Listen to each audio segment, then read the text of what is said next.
I was excited when I saw the press release that Timothy was going to play Bob Dylan and that James Mangold was going to direct a film about Bob Dylan.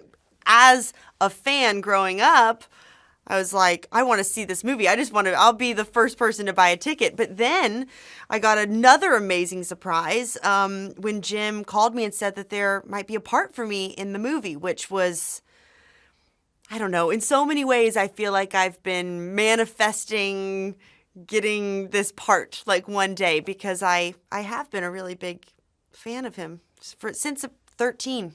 So, I'm not the biggest Dylanologist in the world. I don't know every date or tour, but I just love the music. Now, no, I was not. I knew the woman on the Freewheelin' album cover, and I think I knew that was his girlfriend, and I had heard the name Suze Rotolo, but I did not know really anything else about her. So to get to read her memoir was a freewheeling time. There's so much in there about their relationship and especially about, growing up in the village in the 60s and just the youth culture of the time. She really captures it so beautifully in that book. So I got to learn a lot. Well, I think that was the challenge of the part, was that I am playing the one person that isn't well known, and she's the one, she's not musical. She doesn't sing or play instruments with him.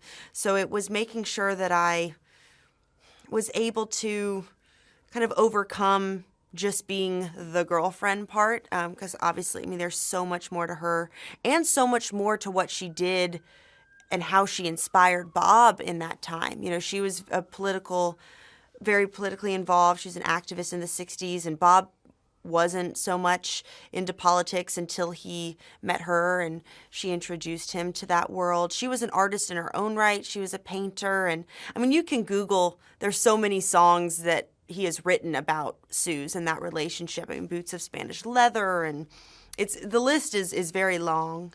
And she also inspired him to sing his own music and his own songs.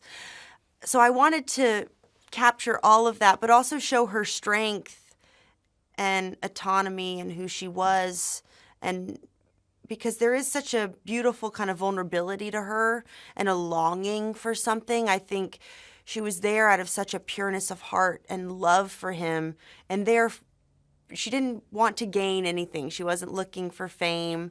So it's just beautiful how pure it was. But there is